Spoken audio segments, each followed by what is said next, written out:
పార్వతీపురం మన్యం జిల్లా బైల్జిపేట మండలం నారాయణపురం గ్రామంలో ఉన్న చాతుర్లింగ శివాలయం ఆధ్యాత్మిక వైభవంతో భక్తులను విశేషంగా ఆకర్షిస్తుంది. చోళుల పరిపాలనా కాలానికి చెందిన ఈ ప్రాచీన దేవాలయం ప్రత్యేక ఆకర్షణీయంగా నిలుస్తుంది. ఒకే ప్రాంగణంలో నీలకంఠేశ్వర స్వామి, సంగమేశ్వర స్వామి, మల్లికార్జున స్వామి, నాగేశ్వర స్వామి ఆలయాలు స్వయంభూగా వెలిశాయని ఆలయ అర్చకులు తెలియజేశారు. ఇవి భక్తులను ప్రత్యేకంగా ఆకర్షిస్తుంది. ఈ ఆలయాలు 10వ శతాబ్దంలోనికి చెందినవని వెల్లడి చేశారు. ఈ క్షేత్రం చోళుల కాలం నాటి శిల్పకళ వైభవాన్ని ప్రతిబింబిస్తుంది.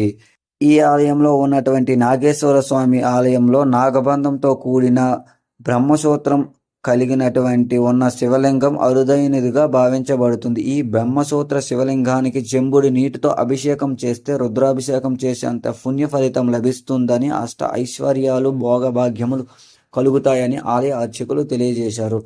ఈ ఆలయంలో ప్రత్యేకంగా మహాశివరాత్రి వేడుకలు ఎంతో అంగరంగ వైభవంగా ప్రతి సంవత్సరం నిర్వహిస్తూ ఉంటారని తెలియజేశారు.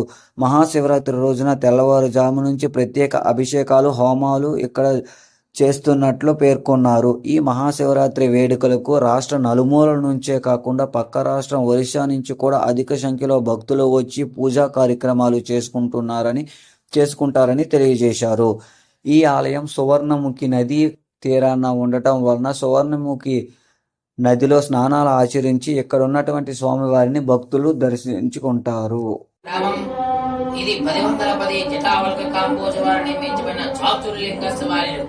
ఈ చాతుర్లింగ శివాలయం చోళరాజుల పరిపాలన, ఈ చోళుల పరిపాలన. ఇది నారాయణపురం నీలకంఠేశ్వర స్వామి, 2 సంగమేశ్వర స్వామి, 3 మల్లికార్జున స్వామి, 4 నాగేశ్వర స్వామి.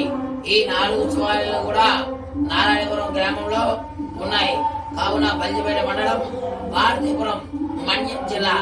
ఈ మన్యం జిల్లాలో ఈ నీలకంఠేశ్వర స్వామి స్వయంగా నిలిచినవాడు, ఈ పుట్టినవాడు. ఈ 4 లింగాలు కూడా పుట్టినవి. ఈ నాగేశ్వర స్వామి చరిత్ర ఏమనగా, ఈ నాగబంధం కూడా ఇది బ్రహ్మసూత్రాలు అంటాయి. ఈ బ్రహ్మసూత్రాలకి చెంబు నీళ్లు వేస్తే ఇది ఒక రుద్రాభిషేకం చేసినట్టుగా అష్ట ఐశ్వర్యాలు భోగభాగ్యాలు అన్ని కూడా సుఖంగా ఉంటాయి. ఏమైనా కోరికలున్నా ఈ నెరవేరుస్తాయి. ఈ నాగేశ్వర స్వామి ఈ ఆలయ చరిత్ర ఇది 1010. ఈ జటావల్క కాంబోజ వారు నిర్మించబడిన దేవతతో సృష్టించబడిన వాడు. ఈ 4 కూడా స్వయంగా లేచినవి. ఈ నీలకంఠేశ్వర స్వామి 1010.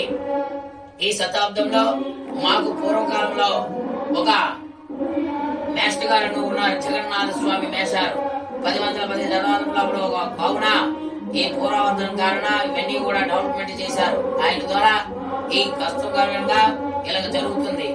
దీని భూతబాధ్యాలు ఏమి కూడా ఇక చేతబాధ్యాలు కూడా ఏమి లేవు పూజారులకి.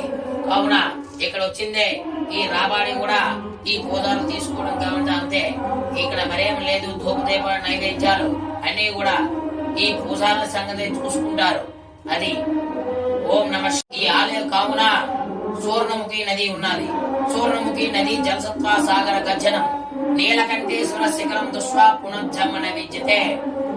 నారాయణపురం గ్రామంలో సువర్ణముఖి నదిలో స్నానం చేసుకుని ఈ నీలకంఠేశ్వర స్వామి దర్శనం చేసుకుంటే బాగా పుణ్యం. పునర్జమ్మన విద్యతే, పునర్జన్మ వస్తుంది. అది కావున ఓం నమ శివాయ.